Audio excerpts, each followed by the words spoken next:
Welcome all my dear students. This is your physics teacher Maheshwari from Sri Vidya Bharati Matriculation Higher Secondary School, Namakkal district. Students, in this class, we will be discussing the further topics of lesson 6, ray optics. I think in last class you saw the derivation of angle of deviation. A small d is equal to I1 plus I2 minus A. The letter I1, I2 represents angle of incidence and angle of emergence, and A represents angle of the prism. In this class, let's start with the angle of minimum deviation. Students, see the graph.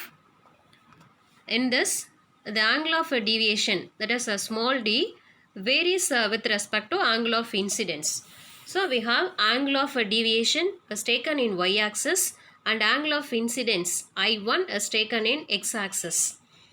இப்போ இந்த கிராஃபில் angle of incidence வந்து நம்ம increase பண்ண angle of deviation பாருங்கள் decrease ஆகிட்டே வரும். ஒரு particular point of angle of இன்சிடென்ஸுக்கு the angle of deviation takes a minimum angle. Then if increasing the angle of incidence, the corresponding angle of deviation also increases. இந்த மாதிரி இருக்கிற இந்த கிராஃப்ல இருந்து angle of minimum deviation நம்ம எப்படி define பண்ணலாம் அப்படின்னா, the minimum value of angle of deviation is called angle of minimum deviation. எந்த ஒரு angle of incidence-க்கு அந்த deviation வந்து minimum value எடுத்திருக்கோ அதுதான் angle of minimum deviation எடுத்துக்கிறோம். இப்போ எப்படி இருக்குன்னா இந்த கிராஃபில் பாருங்கள், ஆங்கிள் ஆஃப் இன்சிடென்ஸ் வந்து 40 டிகிரி அப்படின்னு சொல்லும்போது டீவியேஷனோட value 50 degree. At the same time angle of incidence maybe அந்த இடம் 70 டிகிரின்னு வச்சுக்கோங்களேன், I2ன்னு மார்க் பண்ணியிருக்காங்க இல்லையா, அந்த இடம் 70 டிகிரிஸாக இருந்தால் நம்மளோட ஆங்கிள் ஆஃப் டீவியேஷன் அதே 50 டிகிரி தான். ஸோ இதிலிருந்து I1 is not equal to I2, but deviation அப்படிங்கிறது 50 டிகிரிஸ் தான். தென் நீங்கள் ஆங்கிள் ஆஃப் இன்சிடென்ஸ் அந்த 40க்கும் 60க்கும் இன்பிட்வீன் பாருங்கள், ஒரு 50 டிகிரி ஆங்கிள் ஆஃப் இன்சிடென்ஸில் நம்மளோட டீவியேஷன் என்ன இருக்குன்னா 40 டிகிரி இருக்குது.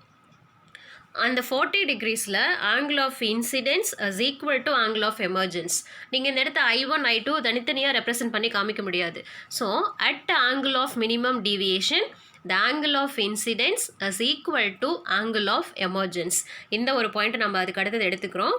தென் உங்களுக்கு I1 ஈக்குவல் டு I2ன்னு கிடைச்சிட்டா ஃபஸ்ட்டு ரிஃப்ராக்டிங் ஃபேஸஸில் இருக்கிற angle of refraction R1 is equal to angle of refraction at the second refracting phase. So R1 equal to R2 அப்படிங்கிற கான்செப்ட் இதிலிருந்து கிடைக்கும். தென் இந்த கொடுத்துருக்கிற இந்த ஃபிகர்லேருந்து அந்த ரே வந்து மினிமம் டீவியேஷன் எடுக்கும்போது அந்த மிடில் கொடுத்துருக்காங்க இல்லையா, அது பாருங்கள். The refracted ray inside the prism is parallel to base of the prism. அந்த refracted ray அப்படிங்கிறது ப்ரிசத்தோட பேஸுக்கு வந்து பேரலாக இருக்கிற மாதிரி இருக்கும். ஸோ இந்த 3 திங்ஸும் மினிமம் டீவியேஷனில் நம்ம அப்சர்வ் பண்ணுற பாயிண்ட்ஸு. சரியா? ஃபர்ஸ்ட் வந்து I1 equal to I2, second R1 equal to R2, and then refracted ray அப்படிங்கிறது so parallel to face of the prism. இந்த 3 திங்ஸும் நம்ம அட் மினிமம் டீவியேஷனில் அப்சர்வ் பண்ணுறோம். ஓகே, ஸோ இப்போ இந்த மாதிரி மினிமம் டீவியேஷன்லேருந்து நம்ம refractive index of material of the prism என்ன அப்படின்னு கேல்குலேட் பண்ண முடியும். ஸோ அந்த கேல்குலேஷனுக்கு நம்ம இங்கே கொடுத்த கண்டிஷன்ஸ் தான் இங்கே சப்ஸ்டியூட் பண்ண போகிறோம். பாருங்கள், minimum டீவியேஷனில் I1 equal to I2, இது ரெண்டும் எதுக்கு ஈக்குவல்னா ஐக்கு ஈக்குவல் எடுத்துக்கிறோம். தென் R1, R2 இது ரெண்டும் ஆர்க்கு ஈக்குவலாக எடுத்து நீங்கள் 6.88 ஈக்குவேஷன் அதில் சப்ஸ்டியூட் பண்ணினீங்கன்னா நமக்கு கிடைக்கிற அந்த ஈக்குவேஷன் என்னாகும், டி அதாவது ஸ்மால் டி அப்படிங்கிறது இந்த இடத்த கேபிட்டல் டியாக மாறிடும். Angle of minimum deviation I1 plus I2 minus A அப்படிங்கிற ஈக்குவேஷன் 2I மைனஸ் ஏன்னு கிடைக்கும். இதிலிருந்து I is equal to A plus D by 2. Then R1 plus R2 is equal to ஏங்கிற டேர்ம் நமக்கு என்னவாயிடுதுன்னா small r is equal to A by 2ன்னு மாறிடும். அதாவது ஆங்கிள் ஆஃப் இன்சிடென்ஸ் இப்போ வந்து I1, I2லாம் கிடையாது. ஆங்கிள் ஆஃப் இன்சிடென்ஸ் என்ன, ஆங்கிள் ஆஃப் ரிஃப்ராக்ஷன் என்ன அப்படின்னு மட்டும்தான் நம்ம எடுத்துக்கிறோம். ஸோ இந்த இடத்த I1 அப்படிங்கிறது A ப்ளஸ் டி பை 2க்கு ஈக்குவலாகவும் r is equal to A by 2க்கு ஈக்குவலாகவும் இருக்கும்போது இது நம்ம ஸ்னெல்ஸ் லால சப்ஸ்டியூட் பண்ணும் பொழுது n is equal to sine I by sine R which is equal to sin A plus D by 2 by sin A by 2. So இப்போ இந்த மேலே இருக்கிற ஈக்குவேஷன்லேருந்து நமக்கு கிடைக்கிற term refractive index of material of the prism. அந்த ப்ரிசத்தோட refractive index என்ன அப்படிங்கிறது மேலே கொடுத்துருக்க இந்த ஈக்குவேஷன்ஸ்லேருந்து நம்மளால் கேல்குலேட் பண்ண முடியும். இது 3 மார்க்கில் கேட்குற கொஷின். ஸோ இதை பேஸ் பண்ணி நம்ம கொடுத்துருக்கிற example some 6.21. The angle of minimum deviation for an equilateral prism is 37 degree. Find the refractive index of material of the prism.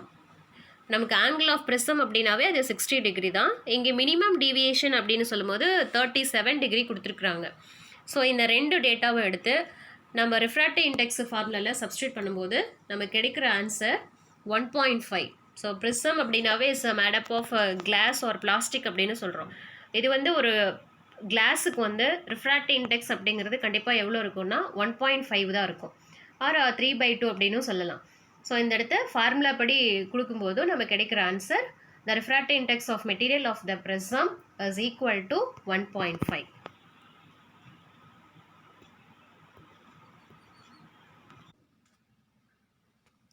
Students, அடுத்து நம்ம கண்டினியூ பண்ணுற topic dispersion of white light through prism. இது வரைக்கும் நம்ம angle of டீவியேஷனுக்கும் minimum deviation இதெல்லாம் பார்த்தது ஒரு மோனோக்ரோமேட்டிக் லைட் எடுத்து அதை ப்ரிசம் வழியாக இன்சிடென்ட் பண்ண வச்சோம். இங்கே நாம் எடுத்துக்கிறது ஒயிட் லைட். இப்போ ஒயிட் லைட் அப்படிங்கிறது இஸ் நாட் அ மோனோக்ரோமேட்டிக். ஏன் அப்படின்னா அந்த ஒயிட் லைட்டில் 7 கலர்ஸ் இருக்குது. நம்ம தான் சொல்லியிருக்கோமே சன்லைட் அப்படிங்கிறது ஒரு மோனோக்ரோமேட்டிக் லைட்டு கிடையாது, ஒயிட் லைட்டு, அதில் 7 கலர்ஸ் இருக்குதுன்னு சொல்லியிருக்கோம். இப்போ அந்த சன்லைட்டில் இருக்கிற 7 கலர்ஸை பார்க்கணுன்னா என்ன பண்ணணும் அப்படிங்கிறதுக்காக நமக்கு நியூட்டன் கொடுத்த ஒரு கான்செப்ட் தான் டிஸ்பர்ஷன் ஆஃப் லைட்டு.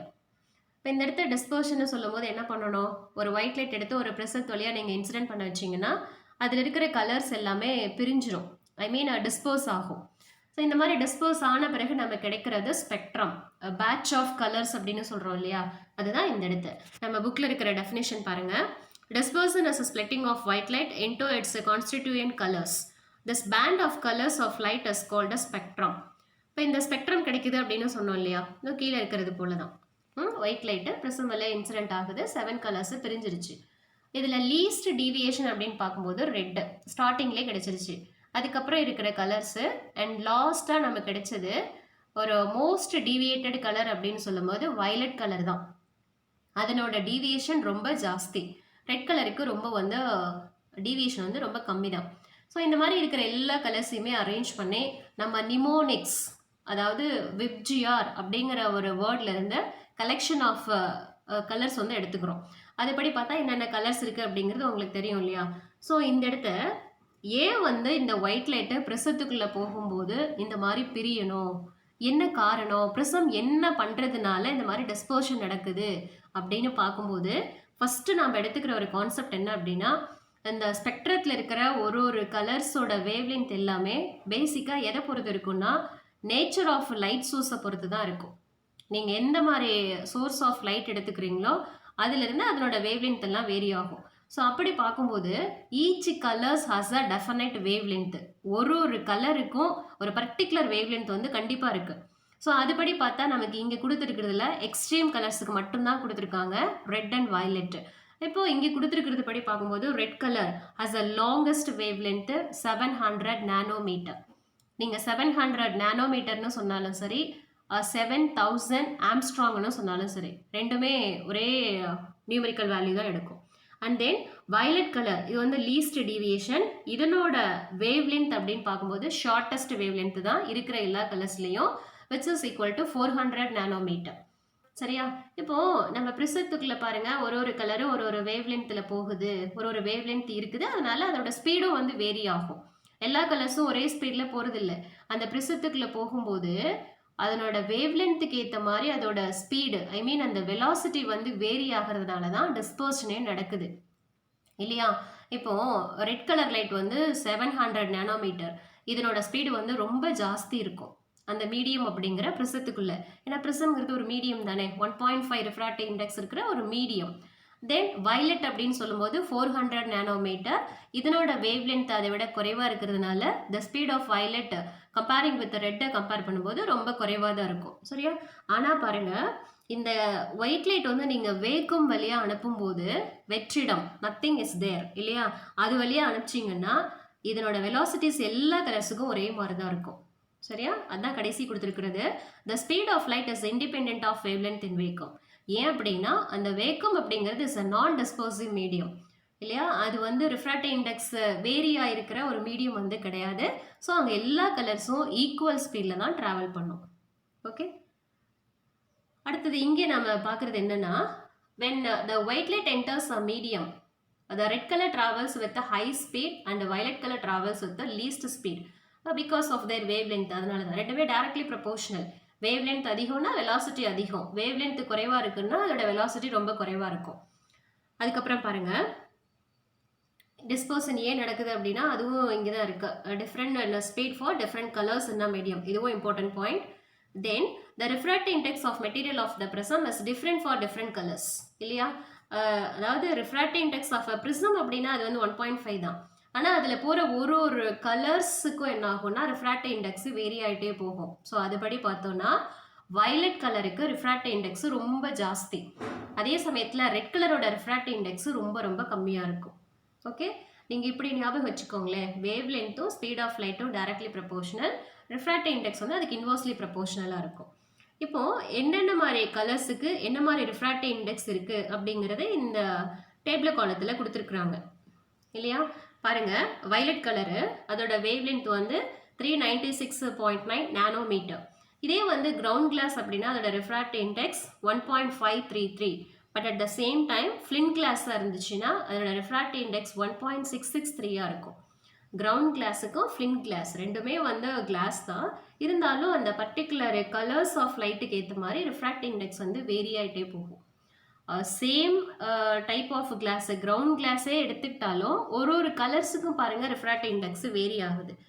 இந்த வேரியேஷன்ஸ் இருக்கிறதுனால தான் டிஸ்பர்ஷன் அப்படிங்கிற ஒரு கான்செப்டே நமக்கு அந்த ப்ரிசம் வழியாக கிடைக்குது. ஓகே, அடுத்தது நாம் பார்க்குறது டிஸ்பர்சிவ் பவர். இப்போ இந்த ப்ரிசம் அப்படிங்கிறது டிஸ்பர்ஷன் பண்ணோம், என்ன மாதிரி கலர்ஸுக்கு எவ்வளோ ஆங்கிள் ஆஃப் டீவியேஷன்லாம் கொடுக்கும் அப்படின்னு இது வரைக்கும் பார்த்துருந்தோம். இப்போ அந்த டிஸ்பர்சிவ் பவர் அப்படிங்கிற இந்த கான்செப்ட் ப்ரிசத்துக்கு எப்படி இருக்குது அப்படிங்கிற டெரிவேஷனை இப்போ பார்க்கணும். சரியா, இதுக்காக நம்ம என்ன எடுத்துக்கிறோம், angle of prism is small of the order of 10 degree. நம்ம எடுத்துக்கிற அந்த ப்ரிசம் வந்து ஒரு ஸ்மால் ஆங்கிள்டு ப்ரிசமாக இருக்கணும், 10 டிகிரி ஆங்கிளாக இருக்கிற மாதிரி எடுத்துருக்கும் பொழுது அதனோட டீவியேஷனும் எப்படி இருக்குன்னா ரொம்ப ஸ்மாலாக தான் இருக்கும். சரியா, ப்ரிசமே நீங்கள் ஸ்மால் ஆங்கிள் எடுக்கும்போது டீவியேஷனும் ரொம்ப குறைவாக தானே இருக்கும். ஸோ அதுக்குண்டான ஃபிகர் பாருங்கள், இங்கே மேலே கொடுத்துருக்காங்க. ஒயிட் லைட் தான் ப்ரிசம் வழியாக இன்சிடென்ட் ஆகும்போது 7 கலர்ஸாக பிரியுது. இதில் ரெட் அப்படிங்கிறது லீஸ்ட் டீவியேஷன் அண்ட் வயலட் அப்படிங்கிறது டெல் ஆர் அண்ட் டெல் வியில் கொடுத்துருக்காங்களா, அதை நம்ம பின்னாடி பார்க்கலாம். டெல் வி டெல் ஆர்னா என்னன்ட்டு பார்க்கலாம். இந்த டேர்ம்ஸ் தான் நம்ம டிரைவ் பண்ணணும். ஸோ நான் சொன்னது போல் ஆங்கிள் வந்து ரொம்ப குறைவாக இருக்கும்போது அதனோட டீவியேஷனை வந்து ரொம்ப குறைவாக தான் இருக்கும். ஸோ அந்த மாதிரி இருக்கும்போது டெல் அப்படிங்கிறது ஆங்கிள் ஆஃப் மினிமம் டீவியேஷனை எடுத்துக்கிறோம். சரியா, ஆங்கிள் ஆஃப் ப்ரிசம் ஏ, டீவியேஷனுங்கிறது டெல்லு. இந்த ரெண்டு டேர்மும் நம்ம எங்கே சப்ஸ்டியூட் பண்ணோம்னா ரிஃப்ராக்டிவ் இண்டெக்ஸ் ஆஃப் ப்ரிசம், இதுக்கு முன்னாடி டெரிவேஷன் கொண்டு வந்தோம் இல்லையா, அந்த ஈக்குவேஷனில் சப்ஸ்டியூட் பண்ணணும். அப்படி பண்ணால் நம்ம கிடைக்கிற ஈக்குவேஷன் 6.90. இதிலிருந்து ஏ அண்ட் டெல் இது ரெண்டுமே ஸ்மால் அப்படின்னு சொல்லியிருக்கோம்ல. இப்போ இது ரெண்டும் ஸ்மால்னு பாருங்களேன், sine A plus del by 2, அதாவது டெல்லு வந்து ரொம்ப ஸ்மால், ஏவும் ரொம்ப ஸ்மால். நீங்கள் இது ரெண்டையும் ஆட் பண்ணி 2ஆல் டிவைட் பண்ணும்போது கிடைக்கிற ஆன்சரும் ரொம்ப ரொம்ப ஸ்மாலாக தான் இருக்கும். அப்போ இந்த இடத்து கான்செப்ட் என்ன வருதுன்னா, நீங்கள் மேத்தமேட்டிக்ஸில் பார்க்குறது போல் சைன் தீட்டாவுக்கும் டேன் தீட்டாவுக்கும் அதோட தீட்டா வேல்யூஸ் வந்து ரொம்ப குறைவாக இருக்கும்போது sine theta is approximately taken as theta, இந்த மாதிரி கான்செப்டை பார்த்தோம்ல, அதுதான் இங்கேயும் எடுத்துக்கிறோம். அதனால் என்ன ஆகிடுது, sin a plus del by 2 is approximately equal to a plus del by 2 and sin a by 2 is approximately equal to a by 2. இந்த கண்டிஷன்ஸை 6.90ல் சப்ஸ்டியூட் பண்ணி கடைசியாக நம்ம எடுத்துக்கிற equation n is equal to 1 plus del by a. இதையும் வந்து simplify பண்ணும்போது நம்ம கிடைக்கிற equation 6.91 which is equal to del is equal to n minus 1 into a ன்னு கிடைக்கும். சரிங்களா, இப்போ இந்த இடத்த டெல் அப்படிங்கிறது ஆங்கிள் ஆஃப் டீவியேஷன்னு சொன்னோம், என்னங்கிறது ரிஃப்ராக்டிவ் இண்டெக்ஸ், ஏங்கிறது ஆங்கிள் ஆஃப் ப்ரிசம். நம்ம அனுப்பிச்சது வந்து ஒயிட் லைட் அனுப்பிச்சு 7 கலர்ஸாக எடுத்திருக்கோம். அப்படி 7 கலர்ஸாக எடுக்கும்போது எக்ஸ்ட்ரீம் கலர்ஸாக இருக்கிற ரெட் அண்ட் வயலட்டுக்கு ஸ்பெசிஃபிக்காக அந்த ஆங்கிள் ஆஃப் மினிமம் டீவியேஷனை எப்படி சொல்லலாம், ஏன்னா ஆங்கிள் ஆஃப் டீவியேஷன் மினிமம்ங்கிறது டெல்லுன்னு சொல்லியிருக்கோம். இப்போ அந்த ஸ்பெசிஃபிக்காக இருக்கிற கலர்ஸுக்கு அப்படின்னு சொல்லும்போது பாருங்கள், del V and del R இது ரெண்டும் என்னவா எடுத்துக்கிறோம், angles of minimum deviation for violet and red. அதே போல தான் ரிஃப்ராக்டிவ் இண்டெக்ஸும் NV அண்ட் NR, வயலட்டுக்கும் ரெட்டுக்கும் இது ரிஃப்ராக்டிவ் இண்டெக்ஸு. ஸோ இந்த கண்டிஷன்ஸை நம்ம மேலே இருக்கிற ஈக்குவேஷனில் சப்ஸ்டியூட் பண்ணனா வயலட் கலருக்கான angle of deviation del V is equal to NV minus 1 into Aன்னு கிடைக்கும். இதே வந்து ரெட் கலர் லைட்டுக்கு del R is equal to NR minus 1 into Aன்னு கிடைக்கும். சரியா? இப்போ இது ரெண்டுமே violet and ரெட்டோட angle of deviation. So இதிலிருந்து நம்ம என்ன பண்ணுறோம், டீவியேஷன் எதுக்கு ரொம்ப அதிகம் அப்படின்னு பார்க்கும்போது வயலட்டுக்கு வந்து டீவியேஷன் ரொம்ப அதிகமாக இருந்துச்சு, ரெட்டுக்கு வந்து ரொம்ப ஸ்மாலாக இருந்துச்சு இல்லையா. ஸோ அந்த கான்செப்ட் படி நீங்கள் மேலே இருக்கிற இந்த ரெண்டு ஈக்குவேஷனையும் சப்ராக்ட் பண்ணி எடுத்தீங்கன்னா உங்களுக்கு கிடைக்கிற term del V minus del R is equal to NV minus NR into A. So கொடுத்துருக்கிற இந்த ஈக்குவேஷன், அதாவது 6.94 ஈக்குவேஷன்லேருந்து நம்ம கொடுக்குற ஒரு டெஃபினேஷன் என்னென்னா ஆங்குலர் செப்பரேஷன் சொல்லலாம். எக்ஸ்ட்ரீம் கலர்ஸ் வச்சு தானே கொண்டு வந்தோம். ஸோ அதிலிருந்து கொண்டு வரது ஆங்குலர் செப்பரேஷன். என்ன சொல்கிறாங்க, the angular separation between the extreme two colors, I mean the violet and red, is in a spectrum is called angular dispersion. Extreme கலர்ஸுக்கு இடையில இருக்கிற இந்த ஆங்குலர் செப்பரேஷனுக்கு தான் என்ன பேருனா ஆங்குலர் டிஸ்பர்ஷன் அப்படின்னு பேர். சரியா? இப்போ இந்த டிஸ்பர்சிவ் பவர் பார்க்குறதுக்கு எக்ஸ்ட்ரீம் கலர்ஸோட ஆங்குலர் டிஸ்பர்ஷன் என்னன்னு எடுத்தோம். மிடில் இருக்கிற கலர்ஸ், இந்த இன்பிட்வீனில் இருக்கிற கலர்ஸுக்கு அதுக்கு என்ன ஃபார்முலா வருதுன்னு பார்த்து இது ரெண்டுக்கும் ரேஷியோ எடுத்தால் நம்ம கிடைக்கிறது டிஸ்பர்சிவ் பவர். ஸோ அதுக்காக வேண்டி என்ன பண்ணுறோம் பாருங்கள். If we take del as angle of minimum deviation for any mean color, ஏதாவது ஒரு மீன் கலர் எந்த கலராக இருந்தாலும் சரி அதுக்கு நம்ம எடுத்துக்கிற ஆங்கிள் ஆஃப் மினிமம் டிவியேஷனுங்கிறது டெல், அதனோட refractive index small n. So இந்த கண்டிஷன்ஸ் படி நம்ம கிடைக்கிற equation 6.95 which is equal to del is equal to n minus 1 into A. சரியா? இப்போ நமக்கு இந்த கடைசி இருக்கிற ரெண்டு ஈக்குவேஷன் இருந்து தான் டிஸ்பர்சிவ் பவர்னா என்னன்னு சொல்ல போகிறோம். அப்போ என்னன்றாங்க பாருங்க, ratio of angular separation for the extreme colours to the deviation for any middle colour. இல்லையா? நம்ம இந்த ஆங்குலர் டிஸ்பர்ஷனுக்கும் இந்த இன்பிட்வீனில் இருக்கிற மிடில் கலருக்கு எடுத்த இந்த ஆங்குலர் மிடில் இருக்கிற இந்த கலர்ஸோட ஆங்கிள் ஆஃப் டீவியேஷன், இது ரெண்டுக்கும் இருக்கிற இந்த ரேஷியோ தான் நமக்கு கிடைக்கிறது டிஸ்பர்சிவ் பவர். ஸோ அதுபடி பார்க்கும்போது ஈக்குவேஷன் எப்படி இருக்கு பாருங்க, ஒமேகாங்கிறது dispersive power is equal to angular dispersion by middle deviation which is equal to del V minus del R by del. அடுத்தது என்ன பண்ணணும், substituting for this del V minus del R and del, இது ரெண்டையும் கொண்டு வந்து இங்கே substitute பண்ணும்போது omega is equal to A அப்படிங்கிறது கேன்சல் ஆகிடும் ரெண்டு சைடும். So omega is equal to NV minus NR by N minus 1. Suppose இது ஒரு ஃபார்முலாவாக ஒரு ப்ராப்ளமாக நம்ம எடுத்துக்கும் போது ரிஃப்ராக்டிவ் இண்டெக்ஸ் வேல்யூ எல்லாம் கொடுத்துருந்தாங்கன்னா நமக்கு ஒரு பர்டிகுலராக இருக்கிற ஒரு நியூமரிக்கல் வேல்யூ வந்து கிடைக்கும். நியூமரிக்கல் வேல்யூ தான் கிடைக்கும், ஏன்னா என்னங்கிறது ரிஃப்ராக்டிவ் இண்டெக்ஸு. அதை வந்து மேலே இருக்கிற டேர்மில் மைனஸ் பண்ணுறோம், டிவைட்லேயும் ரிஃப்ராக்டிவ் இண்டெக்ஸ் -1ன்னு சொல்கிறோம். எப்படி பார்த்தாலும் ஒரு நியூமரிக்கல் வேல்யூ தானே கிடைக்குது. ஸோ அதனால் என்ன சொல்கிறாங்க, dispersive power is a dimension less quantity. இதுக்கு வந்து யூனிட் எல்லாம் எதுவும் கிடையாது. அதுவும் இல்லாமல் இது வந்து ஒரு பாசிட்டிவ் நம்பராக தான் இருக்கும். சரியா?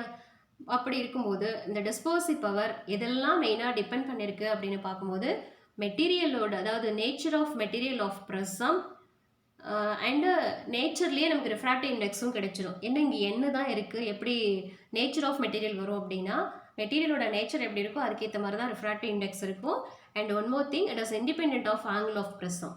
இதில் வந்து ஆங்கிள் ஆஃப் ப்ரிசத்தை டிபெண்ட் பண்ணி இல்லை, நம்ம ரெண்டு சைடுமே ஏ வந்து கேன்சல் ஆகிறதுனால independent of angle of the prism.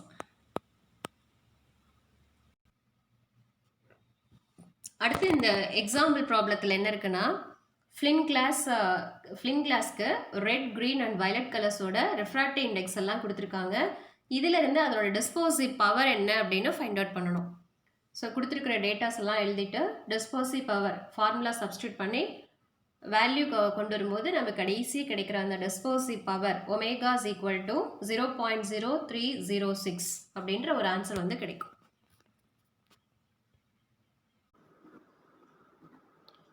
(6.7.6) scattering of sunlight, இந்த 6th லெசனோட லாஸ்ட் டாபிக். ஸ்கேட்டரிங் அப்படிங்கிறது ஒளிச்சிதறல் அப்படின்னு சொல்லலாம். எப்படி எடுத்துக்கலான்னா, நார்மலாக நம்மளோட ஃபிங்கர்ஸ் எல்லாம் நீங்கள் வந்து வாட்டரில் நனைச்சிட்டு, இப்படி நல்லா உதரும்போது எல்லா பக்கமே அந்த வாட்டர் வந்து எப்படி எல்லா டைரக்ஷன்ஸ்லேயும் போகுதோ, அதே மாதிரி சன்லைட்லேருந்து வர அந்த லைட் அட்மாஸ்பியரில் இருக்கிற ஆட்டம்ஸ் அண்ட் மாலிகுல்ஸில் படும்போது, இந்த ஆட்டம் அண்ட் மாலிகுல்ஸ் என்ன பண்ணும் அப்படின்னா, அந்த சன்லைட் வந்து எல்லா டைரக்ஷன்ஸ்லேயும் ஸ்கேட்டர் பண்ணி விட்டுரும், சிதறடிச்சிரும் அப்படின்னு சொல்கிறோம். ஸோ இந்த ப்ராசஸ் தான் ஸ்கேட்டரிங் ஆஃப் லைட்டு. புக்கில் கொடுத்துருக்கிறது போல தான் என்ன சொல்கிறாங்கன்னா, particles present in the atmosphere changes the direction of light. So this process is known as scattering of light. இந்த ஸ்கேட்டரிங் ப்ராசஸ் வந்து ஃபஸ்ட்டு நமக்கு அப்சர்வ் பண்ணி கொடுத்தவர் யார் அப்படின்னா ராலே. அவரோட கான்செப்ட் படி அந்த சன்லைட்டோட வேவ் லென்த்தும் அது என்ன மாதிரி பார்ட்டிக்கிள் வந்து அதை ஸ்கேட்டர் பண்ணது, அந்த பார்ட்டிக்கிளோட சைஸு, இந்த 2 டேர்ம்ஸை தான் அவர் வந்து இந்த இடத்த இன்வால்வ் பண்ணுறாரு. ஸோ அந்த மாதிரி இருக்கும்போது அக்கார்டிங் டு ராலே அவரோட கான்செப்ட் படி ஸ்கேட்டரிங் ப்ராசஸை எப்படி சொல்கிறாங்கன்னா, if the scattering of light is by atoms and molecules which have a size very much less than that of wavelength lambda of light, then the scattering is called a Rayleigh scattering. இல்லையா, அந்த atoms and மாலிகுல்ஸோட size வேவ்லென்த்தோட சைஸை விட ரொம்ப ரொம்ப ரொம்ப குறைவாக இருக்கும்போது அதுங்க கொடுக்குற அந்த ப்ராசஸ்க்கு வந்து ராலே ஸ்கேட்டரிங் அப்படின்னு பேர். இது வந்து ராலே ஸ்கேட்டரிங்னா என்னங்கிற டெஃபினேஷன் மட்டும்தான். பட் ராலே ஸ்கேட்டரிங்கோட லா அப்படின்னு சொல்லும்போது அதுக்கு கீழே கொடுத்துருக்கிறதா ராலே லா. என்ன சொல்கிறாரு, உங்களுக்கு வேவ்லென்த் வந்து எந்த அளவுக்கு ரொம்ப ஷார்ட்டஸ்ட்டாக இருக்கோ அந்த அளவுக்கு அதனோட ஸ்கேட்டரிங் இன்டென்சிட்டி ரொம்ப அதிகமாக இருக்கும். ஒன்றும் இல்லை, ஒரு சின்ன கல்லை நீங்கள் தூக்கி போடுறீங்க, அது ரொம்ப தூரம் வந்து தூக்கி வீச முடியும். இதே ஒரு பெரிய கல் எடுத்து வீசும்போது ரொம்ப ஷார்ட்டஸ்ட் டிஸ்டன்ஸ் மட்டும்தான் அது போகும், அதோட வெயிட் வந்து ரொம்ப ஜாஸ்தி இருக்கும். ஸோ அந்த மாதிரி ஒரு கான்செப்டில் நீங்கள் இந்த இடத்த புரிஞ்சுக்கிட்டால் ரொம்ப ஈஸியாக இருக்கும். வேவ் லென்த்து ரொம்ப ஷார்ட்டஸ்ட்டாக இருக்குன்னா அந்த லைட் வந்து ஸ்கேட்டர் ஆகிற இன்டென்சிட்டி ரொம்ப ரொம்ப அதிகம். இதே வந்து கிரேட்டர் வேவ் லென்த் இருக்கிற லைட் வந்து நீங்கள் ஸ்கேட்டர் பண்ணும்போது அதோட இன்டென்சிட்டி வந்து ரொம்ப குறைவாக தான் இருக்கும். ஸோ அதுபடி இங்கெல்லாம் என்ன சொல்கிறாங்க, intensity of light is scattered and Rayleigh scattering is inversely proportional to 4th power of wavelength. I அப்படிங்கிறது intensity of scattering is inversely proportional to lambda power 4. இப்போ பாருங்கள், சப்போஸ் நம்ம எடுத்துக்கிற லைட்டோட வேவ் லென்த்து என்ன ஆகுதுன்னா ஒரு ஹாஃபாக ரெடியூஸ் ஆகிறத எடுத்துக்கலாமே. Lambda dash is equal to lambda by 2ன்னு எடுத்துக்கோங்க. இப்போ இந்த இடத்த ஸ்கேட்டரிங்கோட இன்டென்சிட்டி என்னவாக இருக்கும், நம்ம எப்படி ஃபைண்ட் அவுட் பண்ணுவோம், ஐ டேஸ், ஏன்னா வேவ் லென்த்து சேஞ்ச் ஆகிடுச்சு, அப்போ நியூ இன்டென்சிட்டி என்னன்னு பார்க்கணும். I dash is inversely proportional to lambda by 2 whole power 4ன்னு போடணும். அப்போ இந்த இடத்த லாம்டா பவர் 4 இன்ட்டு 1/2 பவர் 4ன்னு போடுவீங்க. 2 பவர் 4 வந்து உங்களுக்கு 16 கிடைக்கும். அது பாருங்கள், டினாமினேட்டரில் டிவைடில் இருக்கிறது நியூமரேட்டருக்கு வரும்போது நம்ம கிடைக்கிற அந்த new intensity I dash is equal to, இல்லை ஈக்குவல் அப்படிங்கிறது இங்கே ப்ரப்போர்ஷனல் இருக்குது, I dash proportional to 16 by lambda power 4ன்னு கிடைக்கும். அப்போ என்னாகும், அந்த 16 டைம்ஸ் அந்த ஸ்கேட்டரிங்கோட அமௌண்ட் வந்து இன்டென்சிட்டி அதிகமாகும். ஆனால் நம்ம எடுத்துக்கிட்டது வந்து லாம்டா அப்படிங்கிறது ஒரிஜினல் வேவ் லென்த்லேருந்து பாதி குறைச்சி தான் எடுத்தோம். ஸோ இதிலிருந்து நமக்கு வேவ் லென்த் ரெடியூஸ் ஆனால் ஸ்கேட்டரிங்கோட இன்டென்சிட்டி வந்து அதிகமாகும். இதே வந்து நீங்கள் வேவ் லென்த் ட்வைஸ்ன்னு எடுத்து பாருங்களேன், 1/16 அப்படிங்கிற மாதிரி கிடைக்கும். ஸோ அந்த இடத்த 16 டைம்ஸ் வந்து இன்டென்சிட்டி ரெடியூஸ் ஆகுது அப்படின்னு எடுத்துக்கிறோம். சரியா? ஸோ இந்த மாதிரி இருக்கிற ஒரு ராலே ஸ்கேட்டரிங்லேருந்து தான் நமக்கு ஒரு 3 ஃபினாமினா வந்து எக்ஸ்பிளைன் பண்ணுறாங்க.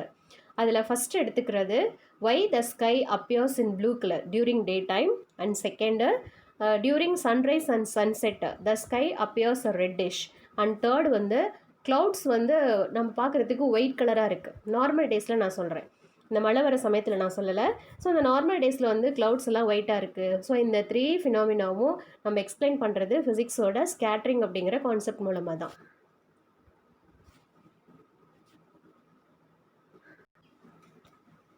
ஃபஸ்ட்டு கொடுத்துருக்குற இந்த ஃபிகர் பாருங்கள், சன் டே டைமு, ஸ்கை வந்து ப்ளூ கலர் அப்பியரன்ஸு ஏன் அப்படின்ற மாதிரி சொல்கிறாங்க. நம்ம எடுத்துக்கிறது இந்த ஃபார்முலா படி தான் எடுத்துக்கிறோம். இதில் விப்ஜிஆர் ஆர்டர் சொல்கிறோம் இல்லையா, அந்த விப்ஜிஆர் ஆர்டர் பாருங்கள், வேவ் லென்த்து அசெண்டிங் ஆர்டரில் இருக்குது. ஏன் அப்படின்னா வயலட்டு, இண்டிகோ, ப்ளூ அப்படின்னு போகும்போது wavelength of violet is ரொம்ப ரொம்ப லீஸ்ட்டு, ரெட்டுக்கு வந்து ரொம்ப அதிகம். So smallest to biggest one போகும்போது இது வந்து அசெண்டிங் ஆர்டரில் இருக்குது. ஸோ அதுபடி ஃபஸ்ட்டு எடுத்துக்கிற அந்த லீஸ்ட் வேவ் லென்த்து வயலட்டு. இந்த வயலட் கலரோட ஸ்கேட்டரிங் இன்டென்சிட்டி ரொம்ப ரொம்ப அதிகமாக இருக்கும். இருக்கிற 7 கலர்ஸில் ரொம்ப கிரேட்டராக ஸ்கேட்டர் ஆகிறது வந்து வயலட் கலர் தான். அப்புறம் ஏன் பார்க்குறதுக்கு வந்து ஸ்கை வயலட்டாக இல்லை ப்ளூ கலராக தெரியுது அப்படின்னா, நம்ம ஹியூமன் ஐயோட சென்சிட்டிவ் வந்து ப்ளூ கலருக்கு தான் ரொம்ப அதிகமாக இருக்கும். அதனால தான் இந்த வயலட்டுக்கு அடுத்து இருக்கிறது ப்ளூ. வயலட்டு இண்டிகோ ப்ளூன்னு வருது இல்லையா, இண்டிகோவும் கிடையாது, அதுக்கு அடுத்து இருக்கிற ப்ளூ தான். இந்த ப்ளூ கலர் வந்து ஸ்கேட்டர் ஆகிறது அதிகமாக இருக்கிறதுனால தான் நம்ம டே டைமில் ஸ்கை வந்து பார்க்குறதுக்கு ப்ளூ கலர் அப்பியரன்ஸில் இருக்குது. ஓகே, இது வந்து ஒரு 2 மார்க் கொஷின். அந்த ஃபிகர் 6.45ன்னு கொடுத்துருப்பாங்க இல்லையா, அதுக்கு முன்னாடி வரைக்கும் அது நீங்கள் எடுத்துக்கணும். And then sunrise and sunset ஆகும்போது ஸ்கை வந்து ரெட்டிஷாக இருக்குது. அது ஏன் அப்படின்னா பாருங்கள், இந்த ஃபிகரில் இருக்கு இல்லையா செகண்ட் ஒன்று, இதில் இருக்கிறது போல் மார்னிங் அண்ட் ஈவினிங் இந்த மாதிரி சமயத்தில் அந்த சன்ரைஸ் வந்து நம்ம அப்சர்வர் நம்மளை ரீச் பண்ணுறதுக்காக என்ன பண்ணணும், ரொம்ப லாங் டிஸ்டன்ஸ் வந்து ட்ராவல் பண்ணணும். ஏன்னா மதியம் டைமை விட மார்னிங் அண்ட் ஈவினிங்கில் தான் டிஸ்டன்ஸ் கொஞ்சம் அதிகமாக இருக்கும். அதுக்காக மதியம் ரொம்ப பக்கத்தில் இருக்குன்னு சொல்ல வரல. Comparing with morning and evening வந்து சன்ரைஸ் வந்து கொஞ்சம் லாங் டிஸ்டன்ஸை ரீச் ஆகி நம்ம வந்து சேர்றதுனால அந்த ப்ளூ கலர் வந்து என்ன ஆகும்னா அதிகம் ஸ்கேட்ரு ஆனாலும் கூட அது பாதியிலேயே போயிடும். அந்த லாங் டிஸ்டன்ஸை ரீச் பண்ண முடியாது. ஆனால் ரெட் கலரோட வேவ் லென்த்து எல்லாத்தை விட ரொம்ப அதிகமாக இருக்கும். ஸ்கேட்ரு ஆகிறது என்னவோ லெஸ் ஸ்கேட்ரிங் தான். ஆனாலும் இந்த லாங் டிஸ்டன்ஸ் வந்து ரீச் பண்ணுறது எது அப்படின்னா ரெட் கலர் தான் வந்து ரீச் ஆகும். அதனால தான் மார்னிங் அண்ட் ஈவினிங்கில் வந்து ஸ்கை பார்க்குறதுக்கு ரெட்டிஷாக இருக்குது. அது இல்லாமல் இந்த டேஞ்சர் சிக்னல்லாம் வச்சுருப்பாங்க இல்லையா, அதெல்லாம் கூட பாருங்கள் ரெட் கலரில் தான் இருப்பாங்க. இப்போ இந்த ட்ரெயின் வந்து ஸ்டாப் பண்ணுறதுக்கு கொடுக்குற அந்த ஃப்ளாக் கூட ரெட் கலரில் தான் இருக்கும். வேறு எங்கேயாவது டேஞ்சர் சிம்பிள் போடுறதும் வந்து ரெட் கலர் தான் யூஸ் பண்ணுறாங்க. டிராஃபிக்கில் பாருங்கள் ரெட்டு வந்து ஸ்டாப் பண்ணுறதுக்கு சொல்கிறோம். இதெல்லாம் எதுக்காகன்னா அந்த ரெட்டோட இன்டென்சிட்டி வந்து கொஞ்சம் கூட குறைச்சிக்காம லாங் டிஸ்டன்ஸு ட்ராவல் பண்ணுறது red, because of it's a high wavelength. So இந்த கான்செப்ட்னால தான் ரெட் கலர் வந்து யூஸ் பண்ணுறோம். ஓகே, அதுக்கு அடுத்து க்ளவுட்ஸ் எல்லாம் ஏன் வந்து ஒயிட்டாக இருக்குது அப்படின்னா, அப்படியே காட்டன் கொட்டி வச்ச மாதிரி இருக்கும் இல்லையா, அந்த க்ளவுட்ஸ் எல்லாம் பார்த்து ரசிக்கிறதே அது ஒரு தனி இது. இப்போ இது என்ன காரணம் அப்படின்னு சொல்லும்போது, க்ளவுட்ஸ்லாம் என்ன இருக்குன்னா டஸ்ட்டு, இந்த வாட்டர் வேப்பர் இதெல்லாம் சேர்ந்து ஃபார்ம் ஆனது தான் க்ளவுட்ஸு. ஸோ இந்த மாதிரி இந்த டஸ்ட்டு பார்ட்டிகிள்ஸ் எல்லாம் அந்த க்ளவுட்ஸில் இருக்கிறதுனால அங்கே இருக்கிற அந்த பார்ட்டிகிள்ஸ் அண்ட் ஆட்டம்ஸோட சைஸ் என்னாகும், அங்கே சன்லைட்டிலேருந்து வருது இல்லையா லைட் ரேஸ், அதனோட வேவ் லென்த்தை விட ரொம்ப ரொம்ப அதிகமாகிடும். ஸோ இந்த பார்ட்டிகளோட சைஸ் வந்து வேவ் லென்த் விட ரொம்ப அதிகமானால் இது வந்து ரேலே ஸ்கேட்டரிங் கிடையாது, நான் ரேலே ஸ்கேட்டரிங் அப்படின்னு எடுத்துக்கணும். இந்த நான் ரேலே ஸ்கேட்டரிங் அப்படிங்கிற ப்ராசஸில் உங்களுக்கு வந்து ஸ்கேட்டரிங் இன்டென்சிட்டி அப்படிங்கிறது ஒரு கலருக்கும் அது வித்தியாசப்படுத்தி எல்லாம் காமிக்காது. என்ன மாதிரி கலர் வந்து விழுந்தாலும் அதோட ஸ்கேட்டரிங் இன்டென்சிட்டி வந்து எல்லா கலருக்கும் ஈவனாக தான் இருக்கும். ஸோ இந்த மாதிரி பார்ட்டிகளோட சைஸ் ரொம்ப அதிகமாக இருந்து நான் ரேலே ஸ்கேட்டரிங் அப்படிங்கிற கான்செப்டை ஃபாலோ பண்ணுறதுனால தான் க்ளவுட்ஸ் எல்லாமே பார்க்குறதுக்கு ஒயிட் கலராக இருக்குது. சரியா, அதுதான் இங்கே கொடுத்துருக்கிறது. சன்லைட் இருந்து வருது தான், அதில் 7 கலர்ஸும் அதில் இருந்தாலும் கூட பார்ட்டிகளோட சைஸ் அதிகமாகிறதுனால அது கடைசி கொடுக்குற அந்த ஸ்கேட்டரிங்கில் வேரியேஷன்ஸ் இன்டென்சிட்டி வேரியேஷன்ஸ் எதுவும் இல்லாதனால ஈக்குவல் ஸ்கேட்டரிங் கொடுக்கும்போது ஒயிட் கலராக இருக்குதுன்னு சொல்கிறோம். அதுக்கு பிறகு நல்லா மழை வர சமயத்தில் பாருங்கள் அப்படியே கருமேகம் சூழ்ந்து வர மாதிரி இருக்கும். அந்த நேரத்தில் ஸ்கேட்டரிங் நடக்குதுன்னா நடக்காது. ஏன்னா அந்த க்ளவுட்ஸில் வந்து நிறைய வாட்டர் கண்டென்ட் ரொம்ப அதிகமாக இருக்கும். ஸோ அந்த மாதிரி மாறிட்டால் உங்களுக்கு அது லைட்டு போகிறதுக்கு அலோவ் பண்ணாது. ஒரு பேக் மீடியமாக லைட்டுக்கு வந்து இது பிஹேவ் பண்ணும். ஓகே, இப்போ கடைசி நம்ம எடுத்துக்கிறது, if earth has no atmosphere there would not be any scattering and the sky would appear dark. நம்மளோட எர்த்தில் வந்து அட்மாஸ்பியரே இல்லைன்னு வைங்களேன், அங்கே வந்து ஸ்கேட்டரிங் அப்படிங்கிற ஒரு ப்ராசஸே இருக்காது. இப்போ ஸ்கேட்டரிங் ப்ராசஸ் இல்லை அப்படின்னா பார்க்குறதுக்கு டார்க் கலர் மாதிரி தான் இருக்கும். ஸோ இந்த ஒரு காரணத்தினால தான் அஸ்ட்ரானட்ஸ் எல்லாம் வந்து ஒரு அட்மாஸ்பியரோட ஒரு பர்டிகுலர் லெவலுக்கு அவங்க மேலே போகும்போது ஸ்கை பார்க்குறதுக்கு எப்படி இருக்குது அப்படின்னா டார்க் அப்பியரன்ஸில் இருக்குதுன்னு சொல்கிறாங்க. சரியா, அட்மாஸ்பியர் இருந்தால் மட்டும்தான் ஸ்கேட்டரிங் நடக்கும். If there is no atmosphere there is no scattering. இப்போ அங்கே பார்க்குறதுக்கு இருக்கிற கலர் வந்து டார்க் கலர் மட்டும்தான். ஸோ நம்ம ஸ்கேட்டரிங் அப்படின்னு சொன்னால் இந்த ஒரு டாப்பிக்லேருந்து உங்களுக்கு மேபி 2 மார்க்கில் ஒரு 4 or 5 கொஸ்டின்ஸ் வந்து கேட்கலாம். பேசிக்காக ஸ்கேட்டரிங்னா என்ன, ரேலே ஸ்கேட்டரிங் என்ன, லா என்ன, blue appearance, red appearance of sky during sunrise and sunset, clouds வந்து ஒயிட்டாக இருக்கிறது. ஸோ அந்த எல்லா கான்செப்டும் எதில் இருக்குன்னா ஸ்கேட்டரிங் ஆஃப் லைட் அப்படிங்கிற கான்செப்ட்லேருந்து தான் நம்ம எடுத்துக்கிறோம். இப்பொழுது தமிழ் வழி மாணவர்களுக்கு இன்றைக்கி நம்ம பார்க்குறது சிறும திசை மாற்ற கோணம், அதுக்கப்புறம் இந்த ஒளி சிதறல், முப்பட்டக பொருளின் நிறப்பிரிகை திறன், இதுதான் பார்க்க போகிறோம். இதில் ஃபஸ்ட்டு கொடுத்துருக்குற அந்த சிறும திசை மாற்ற கோணம் அப்படிங்கிறது பாருங்கள், இந்த கொடுத்துருக்கிற வரைபடத்தில் இருக்கிறது போல் படுகோணத்தை வந்து எக்ஸ் அச்சில் எடுத்து சிறும திசை மாற்ற கோணத்தோட மதிப்பு வந்து ஒய்எக்ஸில் எடுத்து நம்ம வரைபடம் வரையும் பொழுது படுகோணத்தின் மதிப்பு அதிகமாக அதிகமாக திசை மாற்ற கோணம் குறைந்து ஒரு குறிப்பிட்ட படுகோணத்திற்கு அக்கோண மதிப்பானது மிகச் சிறியதாக அமையும். அந்த கோணம் தான் சிறும திசை மாற்ற கோணம் அப்படின்னு சொல்கிறோம். கீழே வந்து டெஃபினேஷன் கொடுத்துருக்குறாங்க. திசை மாற்ற கோணத்தின் சிறும மதிப்பிற்கு சிறும திசை மாற்ற கோணம் என்று பெயர். இந்த கோணம் வந்து மிகச் சிறியதாக இருக்கும்போது என்னென்ன நடக்கும் அப்படின்னா, ஃபஸ்ட்டு வந்து படுகோணமும் வெளியீடு கோணமும் சமமாக இருக்கும். I1 equal to I2. ரெண்டாவதா முதல் பகத்தோட அதாவது முதல் முகத்தின் விலகு கோணமும் ரெண்டாவது முகத்தோட விலகு கோணமும் சமமாக இருக்கும். R1 equal to R2. அதுக்கு அடுத்து இந்த படத்தில் கொடுத்துருக்கிறது போல அந்த முப்பட்டக பொருளுக்குள்ள விலகு கதிரானது முப்பட்டகத்தின் அடிப்பக்கத்திற்கு இணையாக அமையும். Refracted ray is parallel to base அப்படின்னு சொன்னோம் இல்லையா, அதுதான் இது. ஸோ அந்த நிபந்தனைகளை வந்து நம்ம இதுக்கு முன்னாடி இருக்கிற சமன்பாடு 6.88 அண்ட் 6.87 இதில் சப்ஸ்டியூட் பண்ணும்போது IR எப்படி கிடைக்குதுன்னா A+D/2ங்கிறது I ஆகவும் A/2 அப்படிங்கிறது R ஆகவும் கிடைக்கும். இந்த மதிப்புகளை ஸ்னெல் விதியில் பிரதியிடும் போது நம்ம கிடைக்கிற சமன்பாடு 6.89. ஸோ இதன் மூலமாக ஒரு முப்பட்டக பொருளோட ஒளிவிலகல் எண் என்ன அப்படிங்கிறத தெரிஞ்சுக்கலாம். அந்த ஒளிவிலகல் எண் எதை பொறுத்து இருக்கும் அப்படின்னா முப்பட்டகத்தின் கோணம் மற்றும் சிறும திசை மாற்ற கோணம் இது ரெண்டும் வந்து கண்டிப்பாக சார்ந்திருக்கும். இதை பேஸ் பண்ணி போடுறதா அடுத்து கொடுத்துருக்குற எடுத்துக்காட்டு சம் 6.21. அதாவது சமபக்க முப்பட்டகத்தோட சிறும திசை மாற்ற கோணம் 37 டிகிரியாக இருக்கும்போது அதனோட ஒளிவிலகல் எண் என்ன அப்படின்னு கேட்குற இந்த ப்ராப்ளத்துக்கு மேலே இருக்கிற சமன்பாட்டை பிரதியிட்டா உங்களுக்கு கிடைக்கிற ஆன்சர் 1.5.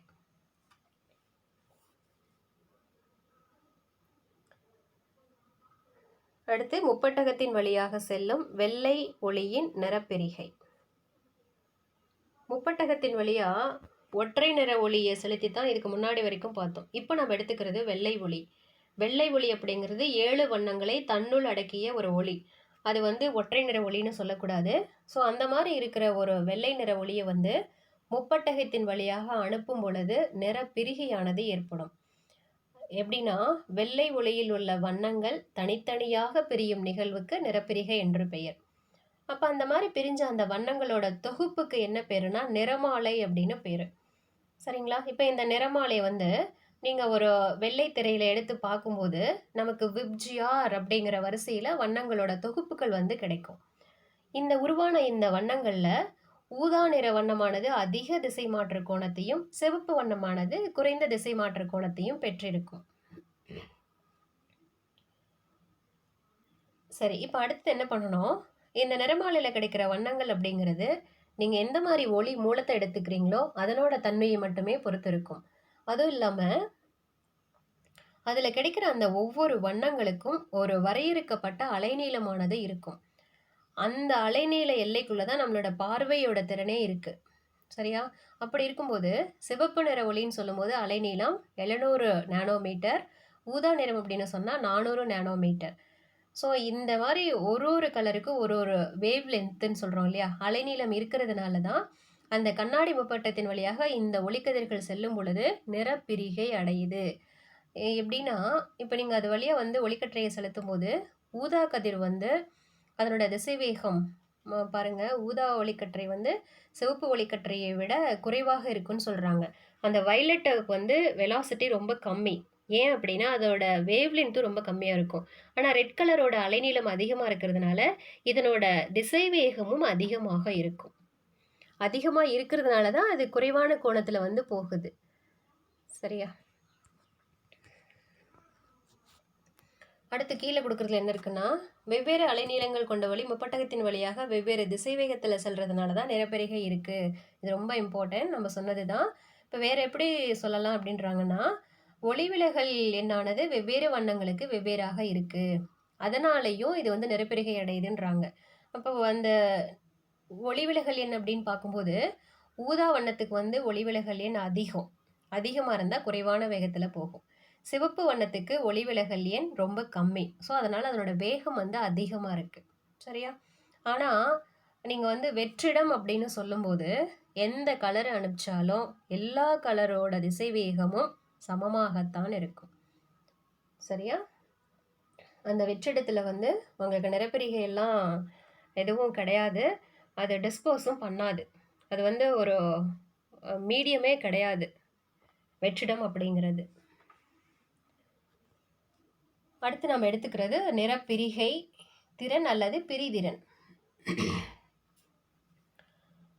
ஸோ இதுக்கு நம்ம எடுத்துக்கிறது ஒரு வெள்ளை ஒளிக்கற்றை. இந்த வெள்ளை ஒளிக்கற்றை எடுத்து முப்பட்டத்தின் வழியாக செலுத்தும் போது நிறப்பிரிகை எல்லாம் அடையும் அப்படின்னு சொன்னோம். அந்த நிறப்பிரிகையை வச்சு தான் அதனோட கோணம், அதாவது முப்பட்டகத்தின் கோணம் ரொம்ப சிறியதாக எடுத்து அந்த சிறிய முப்பட்டக கோணத்திற்கு திசை மாற்று கோணமும் சிறியதாக இருக்கும். ஸோ இந்த 2 கான்செப்டை வச்சு தான் இந்த கொஸ்டின்ஸோட டெரிவேஷன் கொண்டு வரோம். நம்ம எடுத்துட்டது முப்பட்டகத்தின் கோணம் சிறிய கோணம் 10 டிகிரி இருக்கிற மாதிரி எடுத்தோம். அது வந்து ரெப்ரசன்ட் பண்ணுறது கேபிட்டல் ஏ. சிறும திசை மாற்று கோணம் அப்படிங்கிறது டெல். இந்த கேபிட்டல் டின்னு இருக்கிற இடத்த டெல்லுனோ, ஏவுக்கு வந்து ஏவே தான். இதை சப்ஸ்டியூட் பண்ணி நம்ம டெரிவேஷன் கொண்டு வரும் பொழுது நமக்கு கிடைக்கிற ஈக்குவேஷன் 6.91 கிடைக்கும். நம்ம ஏற்கனவே சொன்னது தான், வெள்ளை ஒளிக்கற்றை வந்து போகும்போது வெவ்வேறு வண்ணங்களுக்கு திசை மாற்று கோணம் வேறு வேறு மாதிரி தான் இருக்கும். ஒவ்வொரு வண்ணங்களுக்கும் ஒளிவிலகல் எண்ணும் வேறு வேறையாக இருக்கும். ஸோ அப்படி இருக்கும்போது அந்த எல்லையில் இருக்கும் வண்ணங்கள் ஊதா மற்றும் சிவப்புக்கு திசை மாற்று கோணத்தை எப்படி எழுதலாம், ஒளிவிலகல் எண் எப்படி எழுதலாம் அப்படிங்கிறத பொறுத்து நம்ம கிடைக்கிற 2 equation 6.92, 6.93.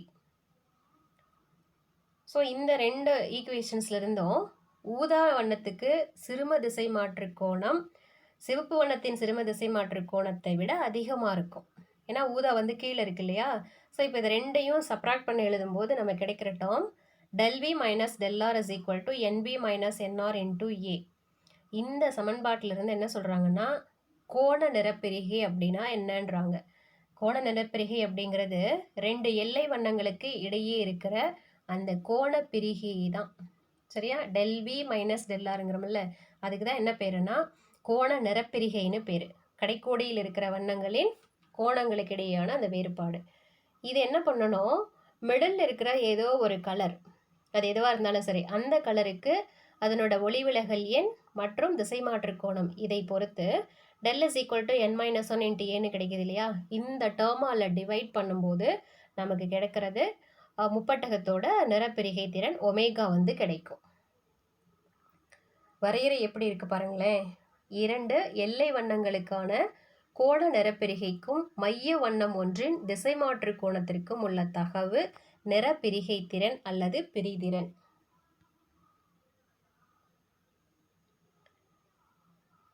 del v minus del r by del இதோட மதிப்புகளை பிரதியிட்டா நம்ம கிடைக்கிற term omega is equal to NV minus NR by n minus 1. So கிடைக்கிற இந்த முடிவானது அழகு இல்லாத ஒரு பரிமாணமற்ற இயற்பியல் அளவாக இருக்கும்.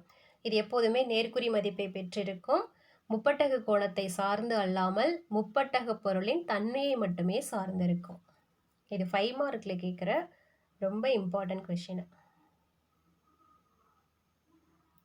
இதை பேஸ் பண்ணி கொடுத்துருக்கிறது எடுத்துக்காட்டு 6.22. அடுத்து நம்ம எடுத்துக்கிறது சூரிய ஒளிச்சிதறல்.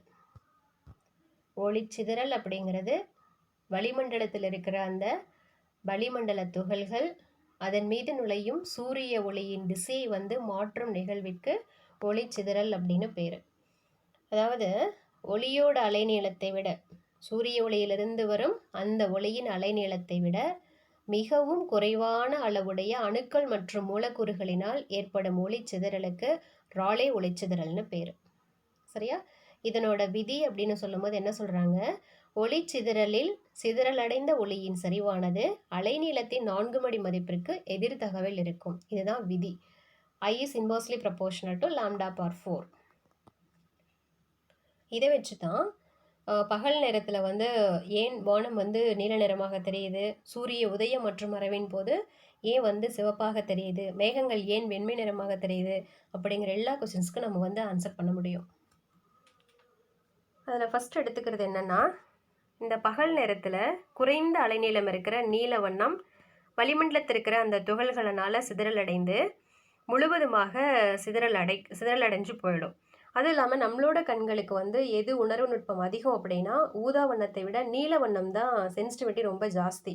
ஸோ அதனால் ஊதாவுக்கு அடுத்து இருக்கிற அந்த ஸ்கேட்டரிங் எதுக்கு அதிகம் அப்படின்னு பார்க்கும்போது ப்ளூ கலருக்கு தான்.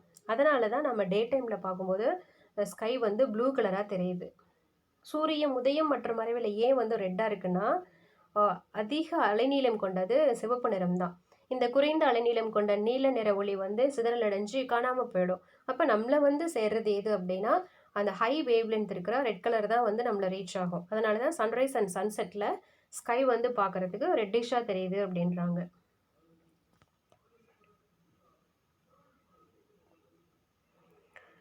அடுத்தது மேகங்கள்லாம் ஏன் வந்து வெண்மையாக தெரியணும் அப்படிங்கும்போது அதில் இருக்கிற தூசு மற்றும் நீர்த்துளி இதெல்லாம் சேர்ந்து தான் மேகமாக இருக்குது.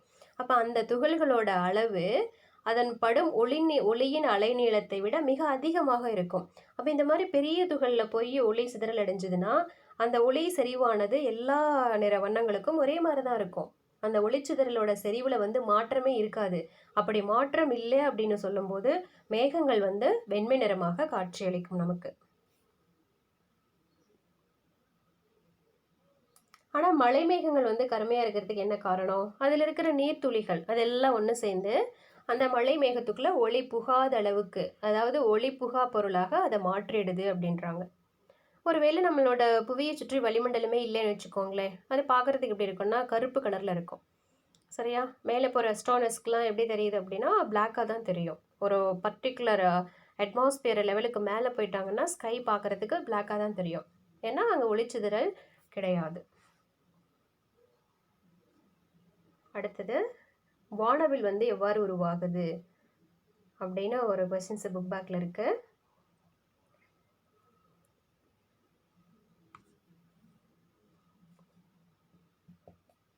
இந்த வானவில் அப்படிங்கிறது நிறப்பிரிகைக்கான ஒரு சிறந்த எடுத்துக்காட்டுன்றாங்க. மழைக்காலங்களில் வந்து இந்த நீர்த்துளி அந்த நீர்த்துளிகளினால் சூரிய ஒளி வந்து நிறப்பிரிகை அடைகிறதுனால தான் வானவில் ஏற்படுது. இது எப்பெல்லாம் கிடைக்கும்? மழை பெஞ்சிட்டு இருக்கும்போதோ மழை பெஞ்சு நின்ன பிறகோ நமக்கு பின்புறம் சூரியன் இருந்து நாம் அதுக்கு முன்னாடி பார்க்கும்போது அந்த வானவில் வானது தெரியும். முதன்மை மற்றும் 2ஆம் நிலை வானவில் அப்படின்ற 2 வானவில் இருக்குது. ஸோ இந்த மாதிரி இருக்கிற இந்த வானவில் அப்படிங்கிறது அந்த காற்றில் மிதந்து கொண்டிருக்கும் நீர்ம துளிகள் வாட்டர் ட்ராப்ஸ் இருக்கு இல்லையா, அது வந்து நமக்கு முப்பட்டக பொருள் போல் செயல்படுதுன்றாங்க. அங்கே கொண்டு போய் முப்பட்டகமெல்லாம் யாரும் வைக்கல, அந்த வாட்டர் ட்ராப்ஸ் தான் நமக்கு வந்து ப்ரிசமாக பிஹேவ் பண்ணுது. ஸோ அதில் சன்லைட்டு போகிறதுனால தான் ரெயின்போ வந்து ஃபார்ம் ஆகுது.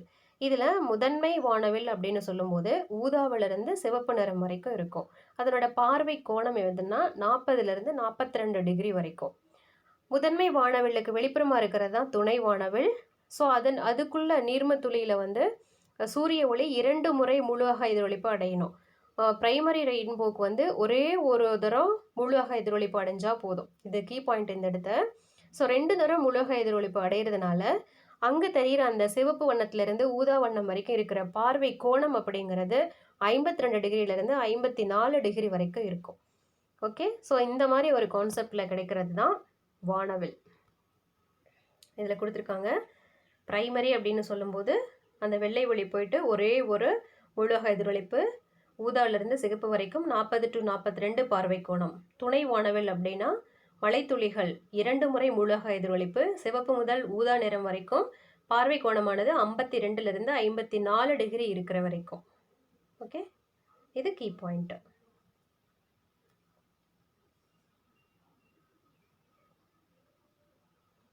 ஓகே ஸ்டூடெண்ட்ஸ், இப்போ நமக்கு இதோட இந்த 6th லெசன் வந்து கம்ப்ளீட் ஆகுது. சரியா? ஸோ இது வரைக்கும் சொன்ன கான்செப்ட் உங்களுக்கு புரிஞ்சிருக்கும். படிங்க. Thank you students.